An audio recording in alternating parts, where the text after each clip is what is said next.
Welcome back to a new episode of the 3 Up, 3 Down podcast. Yeah. We're back after a couple week hiatus and rain and just all around craziness. But we're back here shooting a full pod for you guys. So I'm your host, Brian Hunter. This is my co-host, Mr. Quentin Meyer. And before we get started, make sure you like and smash that subscribe button and ring that bell. That way you can be notified anytime anything Mo WIFF hits the interwebs, especially with YouTube. But with everything going on, we got a bunch of stuff coming back. We're getting to a full slate again. Jason's going to have the recap video, fast pitch from that showed up yesterday. They aired yesterday. Oh, yeah. And then obviously tomorrow we're going to have 56 and Under with Sam Skibby through his lunch hour on Twitch. Can't wait to see that. Yeah, we're back with the full weekly programming schedule. Yep. I know we kind of talked about going to every couple weeks. Every other week, sorry. But, yeah, enjoy. So we're going to get back to our original format. Obviously, we've got our first segment here. We're going to talk about the power rankings through the end of May. I know we're coming at you, what is this? It'll be the 10th of June. So we're 10 days into June. We've had 1 week that we played, but with us getting rained out last 2 weeks ago, we didn't have anything pod related to really talk about. Yep. So, and then we obviously had our slate of week 9 games that already played, but we're not going to play those into anything about the power rankings because that'll be part of June's power rankings. We get to meet with, a little bit of fun. Yeah. We got to have with a couple of teammates for hitter and pitcher of the week, which will be in our second segment. Then obviously our third segment is going to be rounding out, looking forward to what we have coming up in week 10. Yep. So with all that being said, let's hit the intro.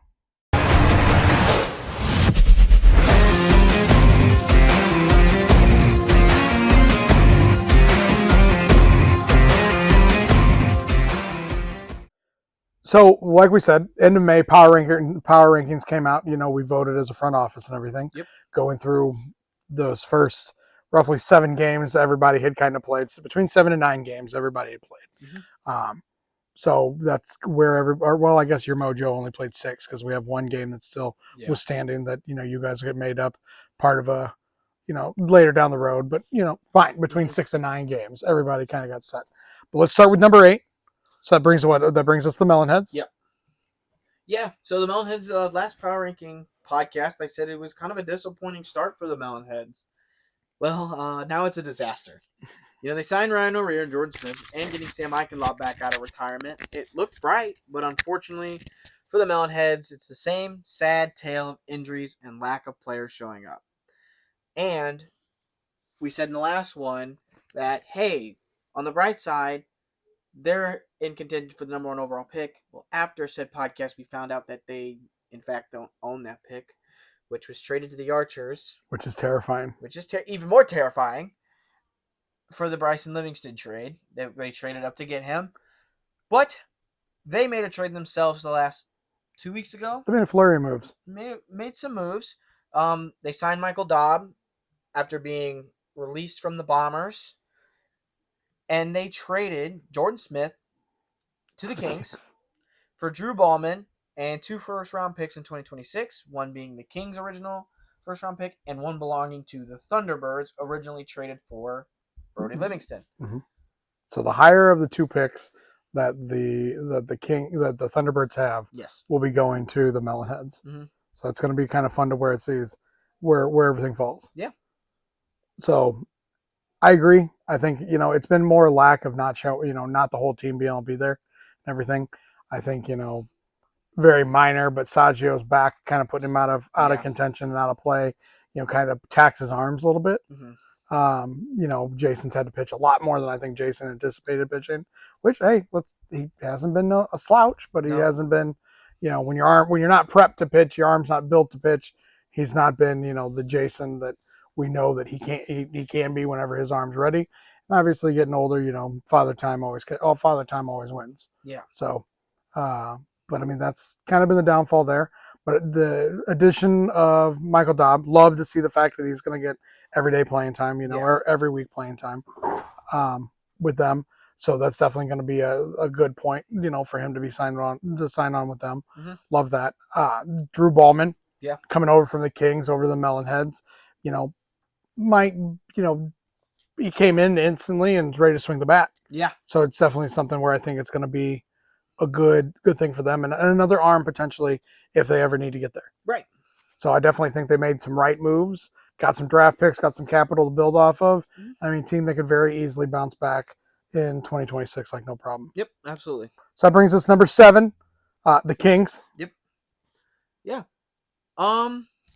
You know, like I said last time, they've been every game this season. They're sitting at 3-4 so far. Yep. You know, obviously Josh Wheeler has been excellent out of the gate so far. He's been one of the better pitchers in the league.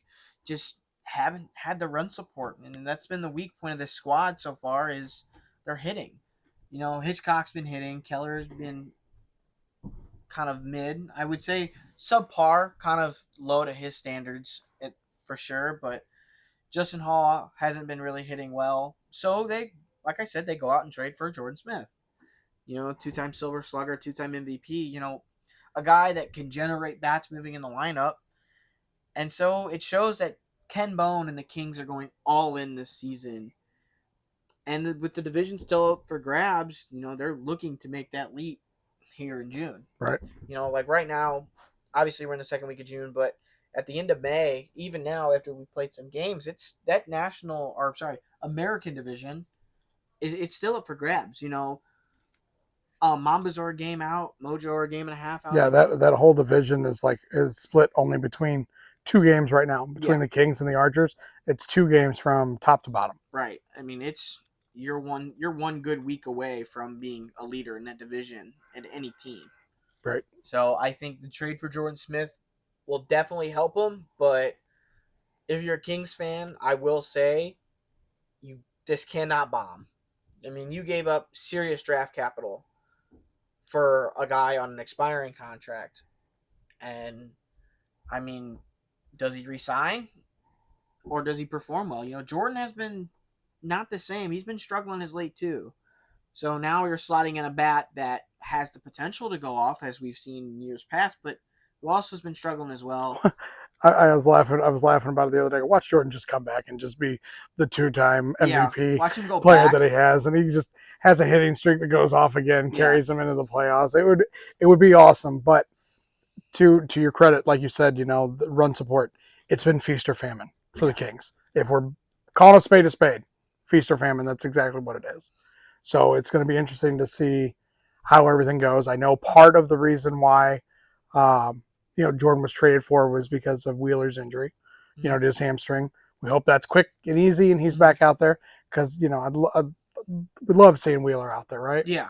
So definitely want to see that. And I think even when he comes back and just kind of getting to swing the bat a little bit more, it's going to be maybe the little bit of time off that he has, just kind of release, let it go, forget about it, kind of get back into it. I'd be interested to see how the Kings bounce back starting this coming week. Yep. So that brings us to number 6 and a team that fell 3 spots from the end of April power rankings. That's the Bombers. Mm-hmm. Yeah, tough month for the Bombers. You know, they started out 4-1 and suffering 2 sweeps by the Thunderbirds and Archers. Doesn't really help their case. We got to see Ben Doolin though. Yep. You know, that was nice.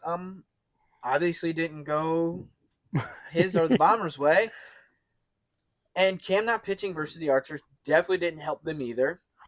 They have some big series coming their way. You know, obviously just played against the Mojo. If you go back and watch our games, by now you should probably already seen them. Obviously, that's split against the Mojo with their comeback victory in game number 2. But they still got some tough series to go. I think they still have a solo game against you guys. Mm-hmm. They got rained out. They got rained out. They have a solo against the Purge. Yeah. And then they got a series against the Purge. They still have to play They're definitely in charge of their destiny, right? Yeah. So they're going to play. I mean, obviously they've already played the season series with us. Mm-hmm. So I mean they can't pick up any ground there. Point wise, they're hanging in there. When it comes to where they are. So it's going to be one of those things where if rosters end up not rosters but standings stay where they're at. Mm-hmm. They've got 11 points, which is second in the division. Yeah. And I mean, they're only third in our division right now, just based off because of the fact that they've played more games than what the Purge have. So I mean, they are leading our division in the amount of games played. Yeah. So with 11, they have the Melonheads, the Purge, and then a solo game against the Purge and the Thunderbirds to round out their season. So The back-to-back week solo games. yeah, against the Purge and the Thunderbirds in a tight division that could be that could be playoffs for them without tight the. Or it could be playoff games going into the playoffs if they make it. I mean, so it's because it's for us, it's not one team out of each division, correct? It's best record at that point. Yeah. Because obviously, we're gonna have to mark the Melonheads out. Unfortunately, I'm not saying that yet. they're 1-8. I'm end of June. Ask me what happens. We're gonna make an assumption that the Melonheads are gonna be out. I'd like to see it make a comeback. Hey, last year, Thunderbird Purge lost 7 straight. They did, and came back and won the division. They also have two of the best. They have the best duo in the league at the time. Hey, I'm not. We don't know what's gonna happen, bro. That's all I'm saying. You never know. I want to see it. I'm not knocking it. I want to see it. Everybody loves an underdog story. Okay. Everyone loves an underdog story. But yes, do I think if we were to say today is June 8th that we're recording this, are the Melonheads out of contention? Most likely. Most likely, I would say they're in the 90%. But chance of making the playoffs are into the single digits. But what is it? Also, you got to think, what's the chance that all the teams in the American League make the playoffs? It's possible with how tightly contested it is, but someone's got to give eventually. Right. Someone's got to just take that nosedive. We'll see. So brings us number 5, the Mojo. They don't make any movement here on the standings. I'll start there since they're your team. Yep. They've been playing significantly better as of late, right? Kind of found that groove a little bit, where they started. It took them a couple weeks to get that first dub and everything, but now, starting to move it and grooving. You guys split with the Bomber series, so it's 4-4, but anything could happen. Your guys' team legitimately could be undefeated. You could you could be completely the other way. Mm-hmm. So it's all right there. I think, now with Summer being here and Gus going to be around, I think it's going to be a completely different story.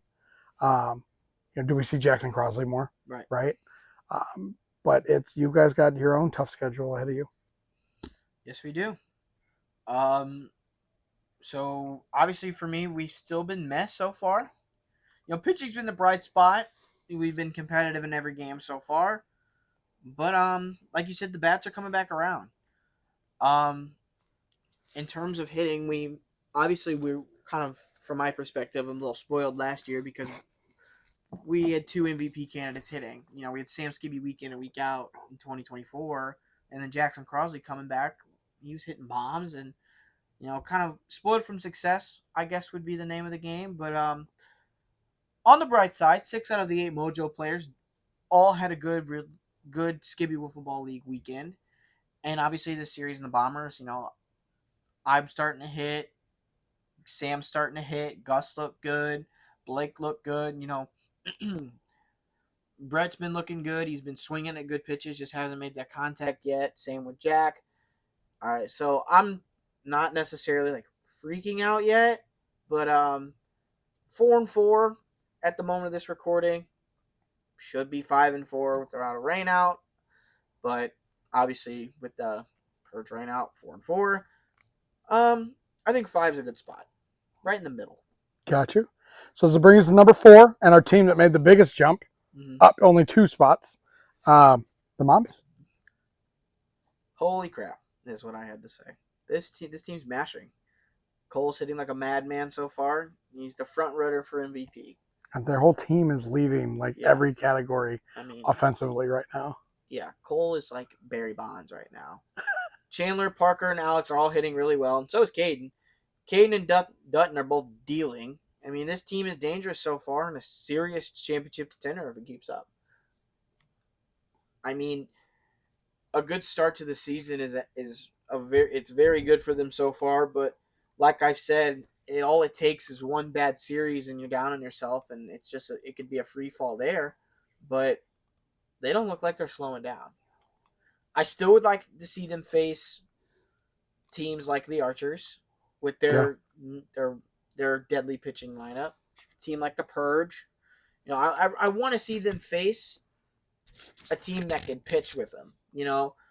Not saying that they haven't faced anybody necessarily, but I want to see them face someone like, Klein or Caleb, Colin, Pat. somebody that could has the ability to shut the team down.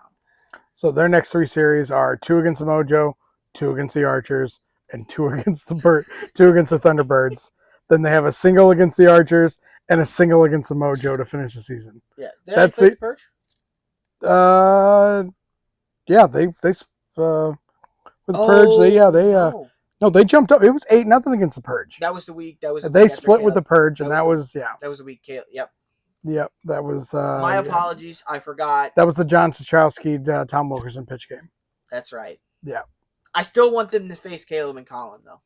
So I mean, looking at the Mojo, right? The Mojo that's coming up the end of June.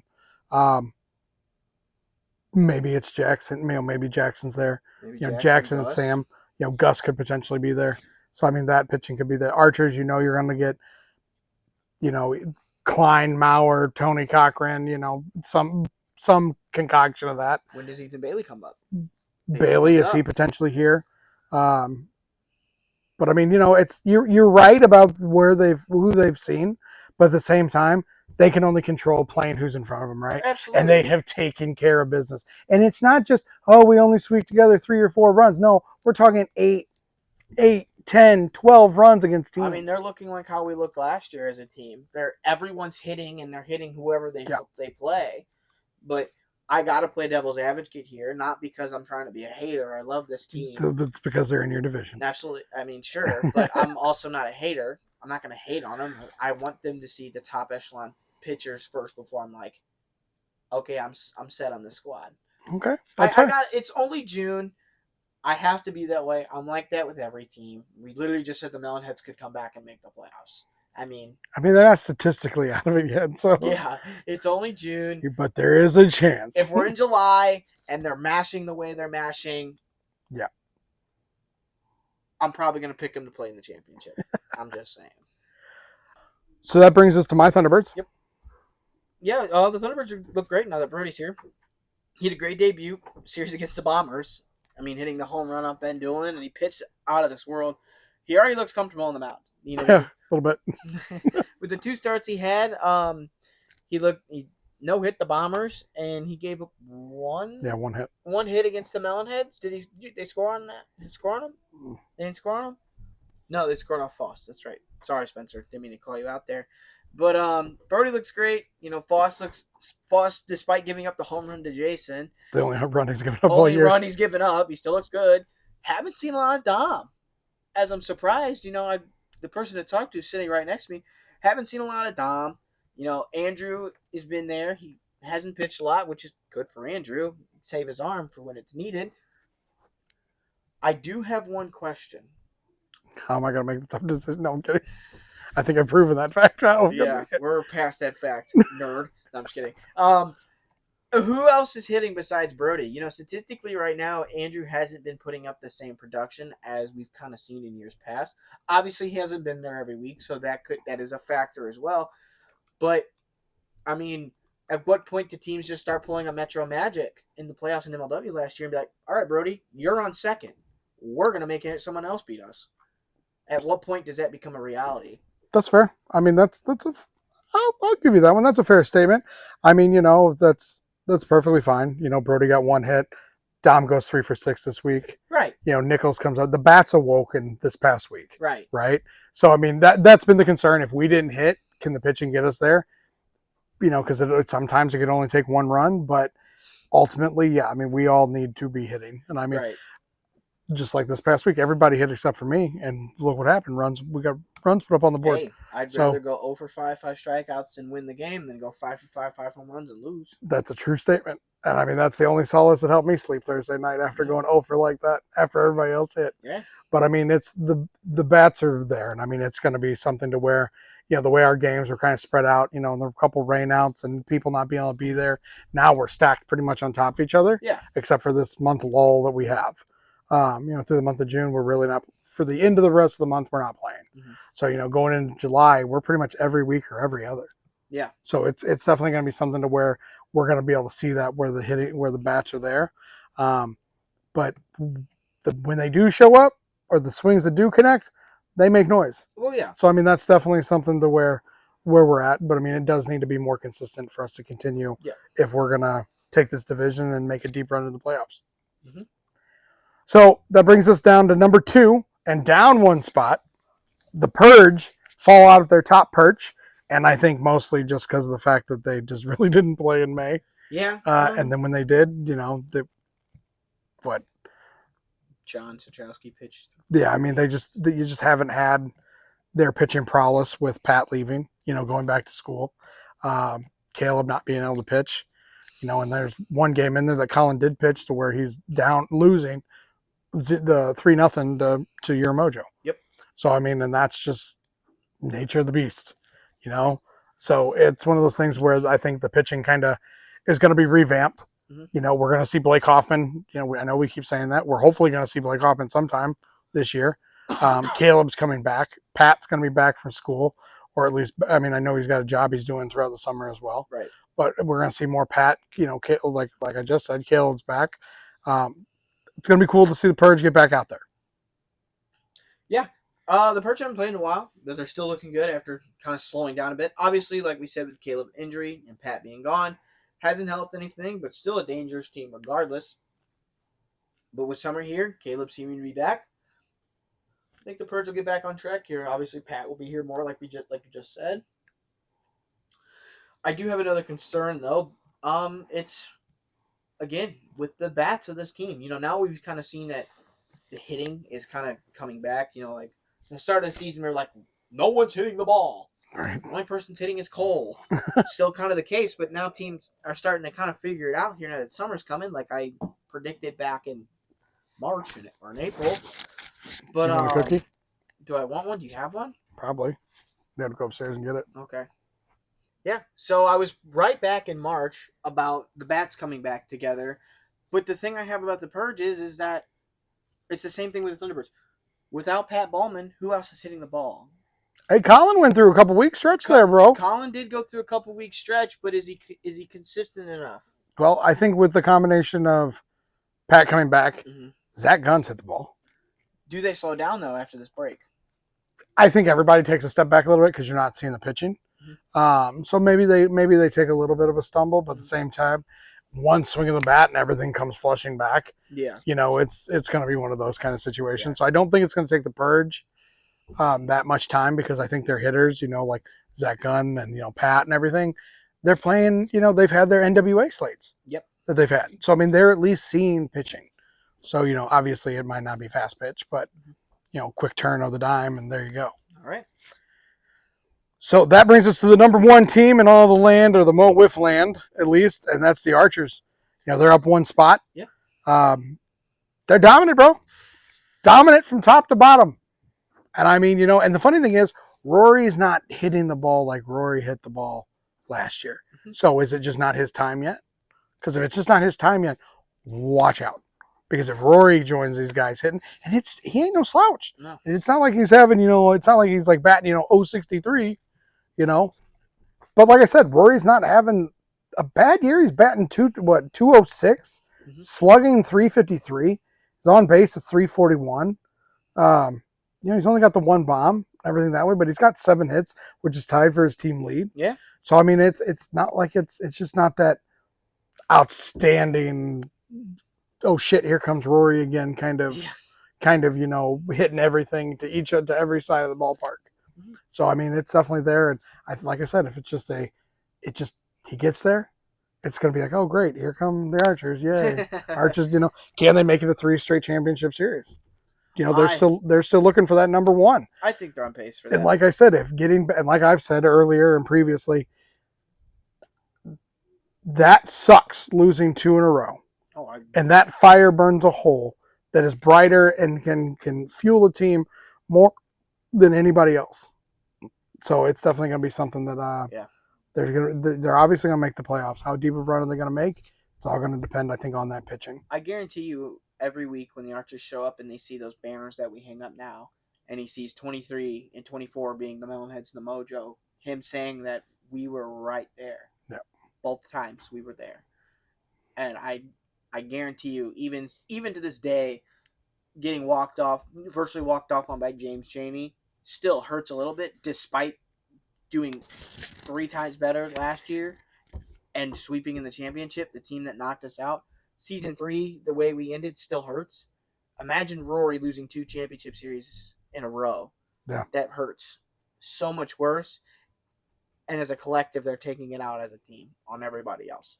The Archers have been the most complete team from first pitch opening night until right now, this very moment. And I will die on that hill. I can agree with that. James Klein is a Cy Wiffle front runner right now. Drew Maurer may be one of the best number 2 pitchers in the league the way he's looked, as well as Tony Cochran looking good at the plate. And with a mixture of youth and veterans, the team is on fire right now. And it seems like nobody's getting in their way soon. I do want to see Klein versus Brody. I do want to see them face us in a series again, which we'll get next week. I mean, everyone needs to play everybody. And I think once we kind of see as time goes on, and when months go by and we're like in late July, then you're going to tell, okay, this team is probably going to win a championship. This team's going to be there. This team will be a competitor. Because right now we're all just clumped. You know, the Archers are 6-3 at the moment of this recording and are the number 1 team. The Kings are 3-4 and are number 7. And they're 2 games out from that division at the time of this recording. And the Archers, we're calling the Archers championship contenders. And we're like, the Kings are all in right now with a trade. That's how close this league is for the casual viewer that may not understand that that's how good we are as a collective league. That the Archers are here at number 1, and the Kings are only 2 games back, and they're number 7. You know, we made the comment saying that a division could be won, you know, roughly with maybe 10, 11 wins. I think we're going to have a couple teams that are going to take those giant leaps forward and kind of be those perennial ones. But I think the rest of the division that's where it's going to be. Maybe, you know, 9, 10 wins. We've been saying since April that June, July are the biggest months of the year. Yep. That's when you find out who is for real and who is not. Because anyone can get a good start. Right. Anyone can get a bad start. It's not how you start, it's how you finish. June and July, dog days of summer. You know, we're post-Skibby Wiffle Ball League weekend now.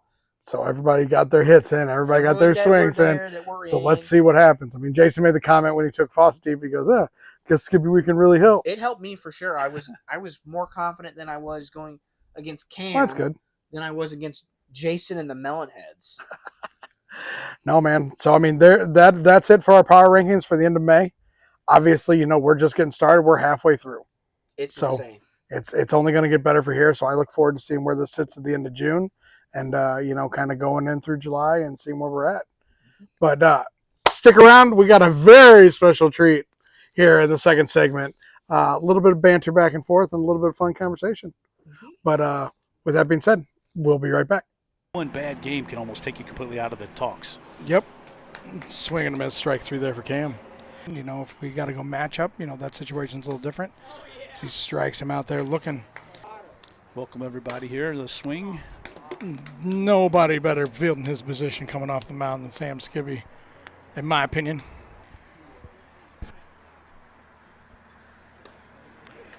Big swing there for strike 3.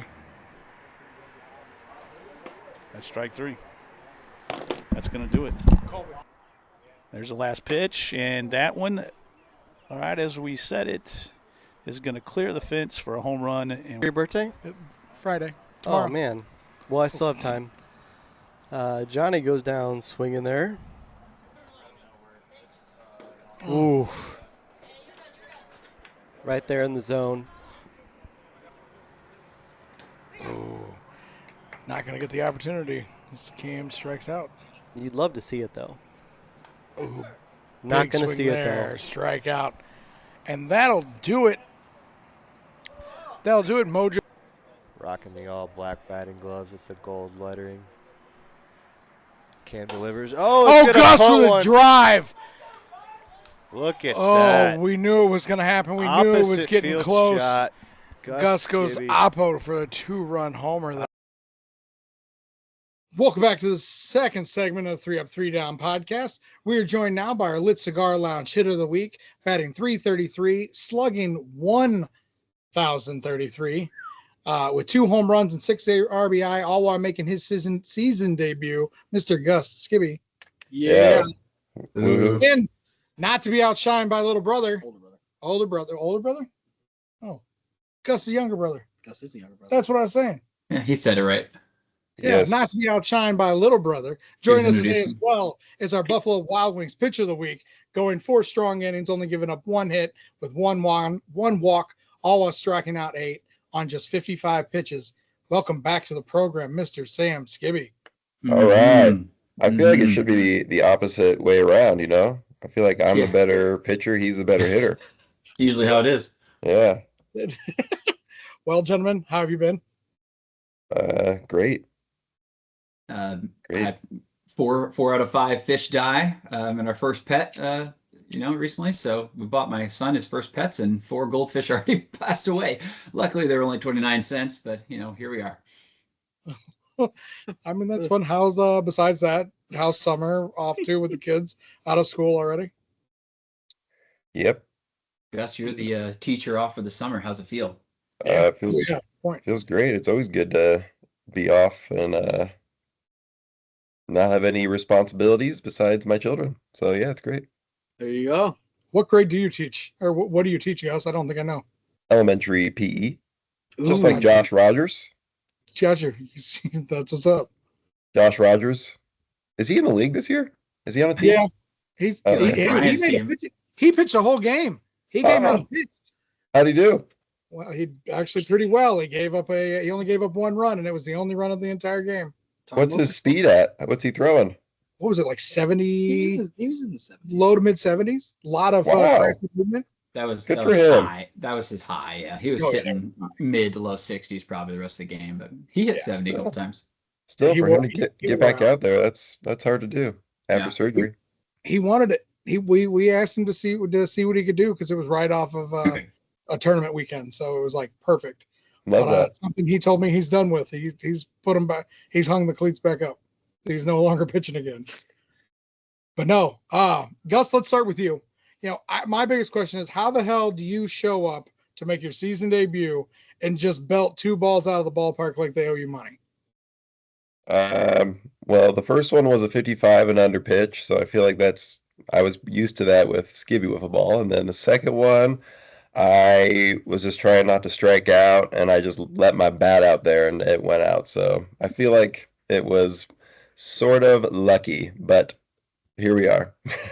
My home runs didn't really even affect the games at all, but it added some good insurance to the first game, and then.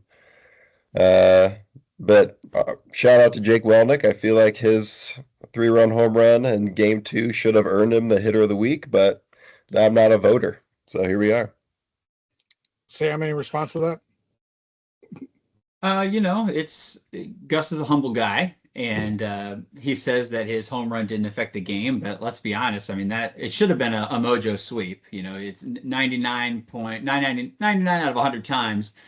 Gus is going to finish that game, and something special happened with the Bombers in that bottom of the last inning. And kudos to Jake for getting one out. But Gus will be the first one to tell you it. You get one walk here and there, and a ground ball snuck by from Johnny Gunn on a single, and then all of a sudden it's a home run. And I think we all know Gus's history. It seems like there's always that one home run that makes the Mojo kind of lose it out. So Except for last year, right, guys? True. Yep. Yeah. but Didn't happen last year. history sometimes repeats itself. So we're back again. It happened. At least it was in the playoffs, right? Yeah. Yep. Get it out of the way now. All right, Gus. So, how does it feel to get it back out there and see live fast pitching for the first time since the championship series? Yes, because I didn't go to UWIFs, so that was the first time since the championship series, and I'll be honest, it was kind of tough adjusting a little bit, especially facing 2-time Cy Wiffle, is it Cy Wiffle? Yeah. Cy Wiffle Cam, so Because Cy Young person. Cy Young, yeah, but no, Young. it's fun to get back. I just love playing wiffle ball, and I wish I lived closer so I could play more, but yeah, always fun. how many more times do you think we're going to see you next the rest of the year? I'm just asking questions that I get asked all the time. Sorry. For sure coming this week, because we play again, and then another week I'm coming to what's it called?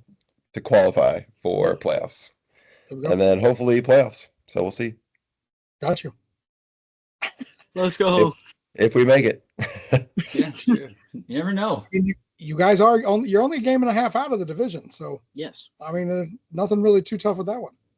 I mean, Yeah, the standings itself are so close this year, and nobody's really out of it. I know the Melonheads are kind of trending that way as they begin their rebuild. Their only win is against us. And, you know, it was a time where we were trying out new pitchers, and, you know, Ray Jaso, our guy, wanted to get out there. So Quentin pitched that game, right? And shut him down. I think Brett pitched after that, and then Ray pitched. So, and Ray ended up giving the home run on the 55. I know Ray was so frustrated, like he wanted to get out there and try something new, but you know, it's nice that nobody's undefeated, nobody's defeated this year.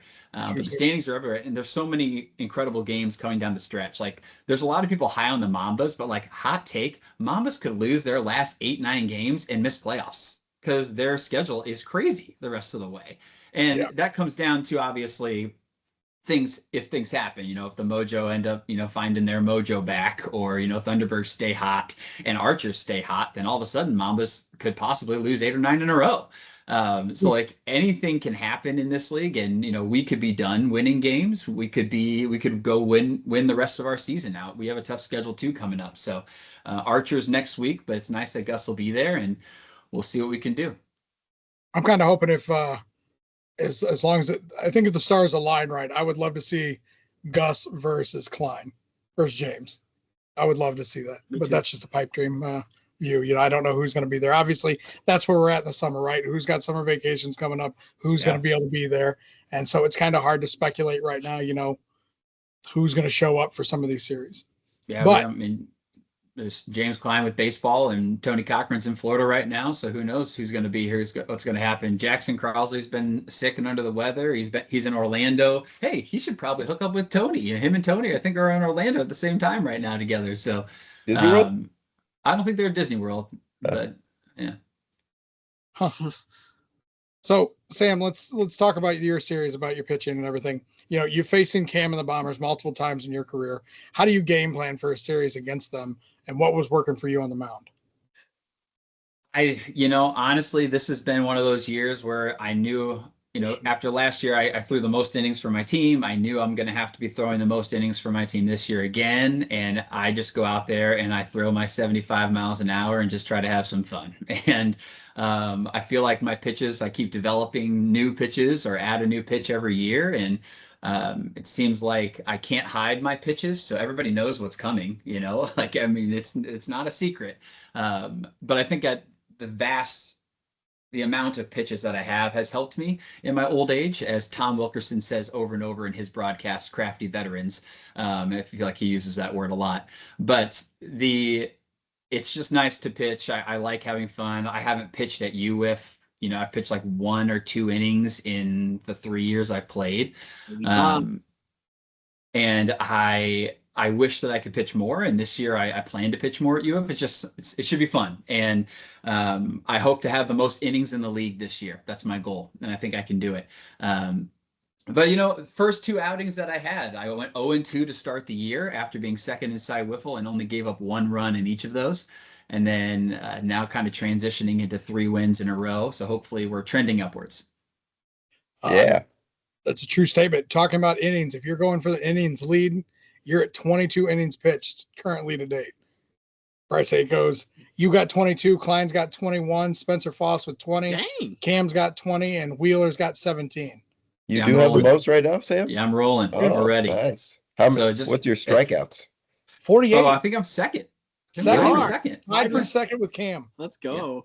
It's You should funny go- if you look at Cam and I's stat lines now, they're almost identical in pitching. They don't, like, if Gus would have beat him, you know, in that game, thanks Gus. But if Gus would have won, we would have had the same record. We both would have been 3-2. And then I think I have him on, you know, walks per inning. Like I have less walks and then he has more strikeouts, but like everything's pretty even, like across the board. It's like crazy how close Cam and I are now. Yeah, you've got him in ERA by almost a half a run. Well, thank Gus for that. Batters faced.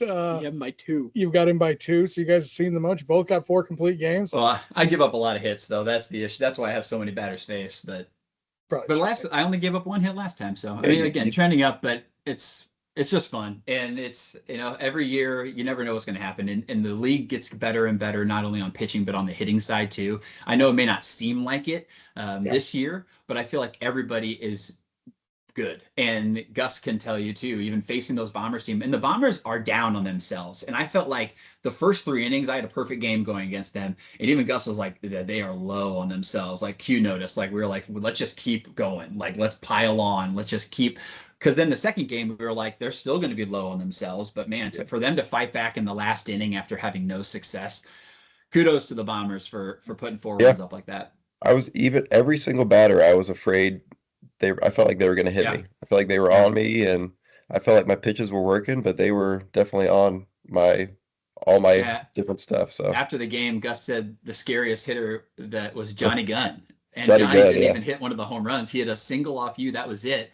But his swing, he was just always ready to go right there. It's just his big body, and he had an open stance. It's just intimidating as a pitcher. I'll say that. I mean, obviously I'm not a pitcher, because when I do pitch, balls haven't landed yet. Some bombs that have been hit off me. But Johnny Gunn ain't no slouch, bro. He won the home run derby with an impressive showing last year. Yeah, who pitched to him? Do what? Who pitched to him in that home run derby? Was it you? Like pitchers are a big part of that. Oh, come on, I'm kidding. Yes, it was me, Gus. I pitched to I pitched to every single finalist that was there. If somebody didn't have me pitch to him, they didn't make finals. Yeah, I'm just saying you're welcome, Johnny Gunn. I didn't get any money from him or anything. He didn't donate any of his winnings or anything to me, but that's fine. Bummer. So I'm going to openly admit and say that I sent a text to my team in the bottom of that final inning as Welnick stepped to the plate, going, holy shit, the Bombers are ready to drop 7 straight. And not even 30 seconds later, Welnick hit that home run. It was first pitch, we expected a fight, because we heard a rumor, Q heard a rumor that Cam was going to be pitching 2 games against us, and that's kind of par for the course. He pitched 2 games against us multiple times before. We're a team that's kind of on the verge of, like, we're kind of teetering in and out of 500, getting above 500. So taking advantage and boosting his Cy Wiffle resume and, getting big wins against the reigning champs, I think was on his resume mind. But we almost did it. We almost pulled off 2 losses in a row for the reigning Cy Wiffle. But, kudos to Jake for getting a hold of a screwball on first pitch, like Gus said. Yeah. So, this question for both of you guys. So, how are you guys feeling so far about this Mojo season? Go ahead, Gus. I know you just started. Yes, I've had 1 week. I will tell you, I miss Doug, and I know he's been going through some stuff, and he's not obviously around. But I miss Doug. I miss his presence. I think that's one of the main reasons why I love coming to the Mojo, is being around him, and he's a good guy. So I miss Doug. So I feel like that is kind of a bummer, but I still love the squad. Obviously, I know everybody really well, and they're all good friends. So. I come for the camaraderie and the fun, and it never ceases to amaze me, the fun that I have. So, yeah. Yeah. I mean, I think from a roster standpoint, all of us are good friends. It's tough when Connor's with a new job and it looks like he may not come back at all the rest of the year. If not, maybe come back one more time, maybe to qualify for playoffs. He's, 1 series away. So if he can get away one time, great. But, we're not holding our breath right now. Ray is qualified for playoffs, but will he make it ever again? Because select baseball tournaments are starting right now, and his son plays select baseball, and Thursdays are when those tournaments begin. So Ray even told us, like, it's going to be tough for him to come on Thursdays too. Luckily, Blake is a little bit healthier now. Brett has played every game so far this season except for last week, and he only didn't come because Blake was ready to come back. And then Jackson is probably going to be making the next couple weeks as well. So it's kind of like having all of us finally come through. But Q and I are kind of the only mainstays as it is. And so you kind of miss. You kind of wish that you could have a better ground of who's going to be there every week and you can plan accordingly. But there is some fun to, the randomness of our team and to see what's going to happen. From a playing standpoint, though, I feel like we are right where we want to be. We could easily be 6-1 right now. We could easily be, undefeated right now. One run games, against the Kings and the Archers to start our season with those losses. So I feel like we can win every game we play in, and we always have that mindset. So I feel like we are more locked in, and I know Q and I have talked about that too. We're more locked in than we've been at the beginning of the season right now. So I don't know if we're a team that people want to face right now. I'll agree to that. You play us? You play the Thunderbirds July 10th. Is it July 10th? Yep. So it's the week before NWLA. Yeah, we have Archers, a 2-game series. Mamba's a 2-game series, and then Thunderbirds 2-game series to kind of get us through. It's a tall task for you guys, but I mean, you guys, if that's who you guys got showing up, and if everybody can kind of be there and stuff, I think it'll be fun. I hate not knowing who's possibly coming because it's like, all right, well, we got to prepare for Sam to pitch, and Gus might be here, Jackson might be here. If they're both there, Sam might not pitch, and then it's like, great, who do we prepare for? Do all of them. Prep for everybody. Exactly. No need to prepare at all. Yeah, just have fun. Come on out. We can throw 55 the whole time if you guys want. I mean, Exactly. it's all fun. Hey, I got a question for you guys, you two. Yeah. 20 years ago, 25 years ago, when the Skibby family's sitting at the dinner table, what do you think, who do you think talks the most at the dinner table? 25 years ago, you. I think me? Sam had a blossoming in through his late teens. Good thought. Good thought. You can't tell by this interview who talks the most. I was trying to be humble. Wow. Gus didn't have, do you have to take like speech classes because I talked for you all the time? Yeah, I did. Couldn't say I had a speech IEP because Sam talked the whole time. I couldn't get words out. Dude, that's how it kind of goes sometimes with kids, man. That happened with my 2 kids. My daughter had to go to speech classes because of it. Yep. One of our favorite moments from family dinners that we would have, that we always talk about still to this day. I don't even know how young we were, Gus. We were probably both in elementary school. I was probably kindergarten, 1st grade. And we're at the dinner table, and mom and dad are asking how our days were, and they probably asked Gus first, but I just chimed right in with something that I was doing, cut Gus off and everything. And I think my parents were just trying to shush me, like, okay, like, Gus, did you do anything at school today? And Gus is just eating, waiting for his turn. And he comes up and goes, I cut my finger in art today. That's all he said. And then he went right back to eating his food. Just looked down and started eating. And that's all. And we just busted out laughing. And we still say that, like, to this day. We're like, well, I cut my finger in art today. Still a good memory. So I have a fun question that is not non-Mo WIFF related completely for you two. So at Skibby League on Monday, I was there with my son and a couple of his buddies watching y'all play and stuff. And Sam, I heard you ask your dad, about that at least one of you guys were going to be in the finals, and which one was he hoping to see? Oh yeah, I never remember hearing an answer. Did he ever answer it? Oh yeah, he answered because I said, just remember who your firstborn was, and he said, yeah, I'll probably root for my firstborn. Yeah, he said Sam. Probably only because Gus has been so successful. I mean, the Yankees have been in the finals for 4 straight years with Gus on the team. So since Gus has joined the Yankees, they have made the finals every single year, winning 2 out of those 4 years. So it's I'm sure he wants, and I'm getting older, and I haven't won as much as Gus, and Gus is the more successful athletic prowess. So I think that maybe my dad was just throwing me a bone at that point. But well, as always, I appreciate your guys' hostility, letting me and my kids come out there and have a good time and watch a little bit. It's always fun. Our hostility or our hospitality? Hospitality. My Because apologies. hopefully there's no Me. hostility towards you and your son's friends. No, that's not what I meant. I meant hospitality. I'm so sorry. That's on me. See, I'm not a wordsmith. My apologies. Listen, I don't ask me how I get by with doing this podcast. I'm not great with words to begin with. We wing it. We wing it.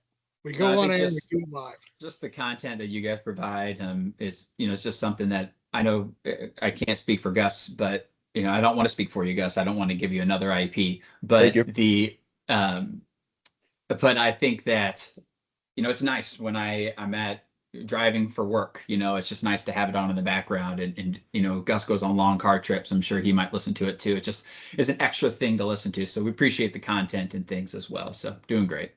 Absolutely. We appreciate the kind words.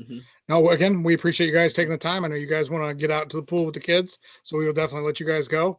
But with that being said, we'll be right back with our third segment. Thanks, guys. Yep. So as we look forward, we got week 10 coming up. Yep. All right, because of all the rainouts and everything, we just keep pushing back weeks. I know, right? But week 10 coming up. That first series, that's your series, bud. That's Mojo Archers. Yeah. For us, I'm hoping it's family ties again. I've been wanting to get another crack at James since we lost to him in week 1. I'm not scared of the kid. I mean, I've seen him pretty much his entire life. He's amazing, and going up against him makes us better. But are you going to lobby to lead off? No. Why? Because I want to win games. Yeah, but hold on. Who's seen Klein the most? Me. But that doesn't matter. I have trust in my guys. I have I got an MVP winner, 2-time MVP winner. I got one of the greatest hitters, I'd say, coming out of Missouri ever coming. And maybe Jackson Crosley will be there. Maybe Brett will be there. Maybe Blake will be there. Hell, maybe even Connor will be there. Hell, I might not even be there. Yeah. I'm not giving You just said you wanted another swing at it. I want another crack at him, but I might not even be there. Who knows? Right, we all know you're going to be there, so. I might be there in virtual. Might be on like a Roomba. Take my face to a Roomba. No, I'll be there. No, that's gonna be a fun series. This could go either way. A sweep for the Archers could mean they increase their division lead. A sweep for the Mojo could mean we overtake the lead. That would be, I'm not gonna lie, that would be a lot of fun. A Mojo sweep. Mojo sweep means we get the division. That makes the division. That makes your guys' division even tighter. Exactly. Even tighter. We're a game and a half out. We take 2 off the division leader. That's the thing. A split. That's even more chaos. I think it's going to be a split. I'm not going to lie. I'm calling for split because I'm calling for chaos. The chaos would be great. Yeah, I'm excited for this one. I think this is the most excited I've been for a series all season. That championship, that opening night loss, especially on ring night for us, that go-ahead home run in the 5th, that hurts with STL Live there and everything. But I want to get back, so I'm excited for the series. Gotcha. So the second series of the night, that's going to be the Purge Kings. Obviously, it's going to be the return of Caleb, as long as Caleb's there. I believe it'll at least be the return of Caleb. Speculation. Yes, we're speculating. I don't know if Pat's going to be back or not. I don't know if he's here last week. I would think so. I don't know how long he's here for. Pat's if he's here, awesome. That'd be great. If not, I think that it's going to be an uphill battle for the Kings. Not for the Kings, for the Purge. Mm-hmm. But at the same time, what do we get out of Wheeler? All right, how is Wheeler's health? Can he at least swing the bat? Because even though he's not had success at the plate, he's just a ground ball with eyes away, of getting his first hit and just unloading. He just mashed at Wiffle Ball League, and we were just saying in our power rankings about the Mojo. Wasn't he Rookie of the Year he won Rookie of the Year, and I felt like every ball he made contact with was going to the neighbor's house. You know what the blur looks like. He was mashing. Maybe that unlocks a swing. I think he found something at that tournament. All he has to do is keep the same thing, just speed up the process. Could you imagine if he starts hitting and Jordan shows up and starts hitting? That's another thing. The Jordan Smith debuted for the Kings. I mean, the first time an MVP and someone that caliber of player has been traded. Like, the biggest player to be traded midseason was Caleb. He was a rookie at the time. This is pre-National Rookie of the Year, Pre-everything. He was a straight rookie that threw gas and got traded and led his team to a championship. I'm going to be excited to see Caleb on the mound. Yes. I think I'm more excited about that than I am anything else. I think he's going to come out being fired up, not being able to pitch in a while. I think the way that it's kind of been going without him being there and him being there but not pitching and seeing just his team not winning and succeeding, I think he's going to come out being fired up. And I think that kind of that emotion and everything will carry over if Pat's not there and can't go game 2 and, it's Colin. I think it carries over to Colin. I mean, let's not forget Colin finished 3rd in the Cy Wiffle voting last year. Yeah. He is more than capable of being lights out any damn night of the week. Yeah. So, I mean, it's one of them things where the Purge just got to get, I mean, you get one run, a crooked number is better, but one run for that Purge pitching staff, and that could be all they need. So that's definitely going to be entertaining to see exactly how that goes. It's exciting. This is going to be a good week for sure. Be sure to tune in. You wouldn't want to miss out on this one. Right. I do have another thing. Do you think Jordan will have a jersey? Yeah, it's in that bag right there. Yes, go. It's not Jordan's jersey, but it's a jersey. There you go. That's nice. Hey, that's why we all order extras, bro, just in case stuff like this happens. Sweet. I mean, you look at Drew Ballman for the Melonheads last week. He's wearing. There was 2 number 10s out on the field. Yes, there was. I was sitting there having fun with that. I was like, wait a minute, that can't be that. That's in the. But obviously, that situation is going to be hell. Michael Dobbs not even wearing his own jersey. He's wearing a kid that got drafted last year that never even played. Exactly. So, stuff happens. It is what it is. That's why we all got extras. Yep. But, no, because Cam gave me those extra jerseys so I can put them on the wall. But obviously, when we need them, we need them. Absolutely. That's why we got extras. So before we log off for the day, I want to remind everybody that registration is open for the Mo WIFF Classic. So make sure you get in and register there. We're looking to get as many teams as we possibly can. Obviously, we hit the flyer with across social media in the past week, and that's only going to be something we share on a regular basis over and over and over and over again, trying to get as many teams as we possibly can there. Only $125. Yeah. For your whole team. So definitely not bad. It's obviously a good time over there, Carshield Field. So August 30th, right? August 30th? August 30th. Yep. Carshield Field, one day. That's all it is. One day only. We start at 8 and we'll go till we got a winner. But yeah. I mean, if you have 4 or 5 buddies that you want to play and you've never played wiffle ball before and you want to give it a try, please show up. It's a great time. Great to get to know some of the guys in the league. I'll be there. Brian will be there. Every captain of every team I'm assuming will probably be there. I mean, more than likely. Yeah. Even not if it's a captain, a representative of the team will be there. Get to know us. I promise you, we're normal. And it's the best way if you think you got what it takes to play in our league. It's the best way to get a team out there and show it. I mean, some of the best players in this past year's draft, like Josh Wheeler, Caden Rice, Chandler Melton, all got their start at this tournament. Yeah. Caleb Schweigert, Colin Wilkerson, Tom Wilkerson. 2 years ago, they got their start at the Mo WIFF tournament. That's how people get discovered. If you want to get into this league and you want to give it a shot, I assure you, 4 or 5 friends, show up, have a great time. It's like Brian said, it's going to last all day. Yeah. We want to try to get at least 16 to 20 teams. Winner does get a cash prize, I think. Yep. They get the bracket and a cash prize. It's awesome. It was electric last year, electric the year before. We're hoping to make this one the biggest one yet. Yeah. So make sure you the links were down here below, so that way you can kind of follow through and everything. But make sure you like and smash that subscribe button and ring that bell. Obviously, again, so that way anything we got coming around Mo WIFF, you're definitely going to be seeing it. And follow us on all of our social media platforms, because we got big things coming with NWLA coming out soon. Yep. We're going to start ramping that up as well for the teams that we've got going there. And then, we may have a couple of surprises up our sleeve here in the next couple weeks as well. Yep. So, with that being said, we appreciate you turning in. I'm Brian Hunter. This is Quentin Meyer. Peace out from Ball Brian. See you guys later.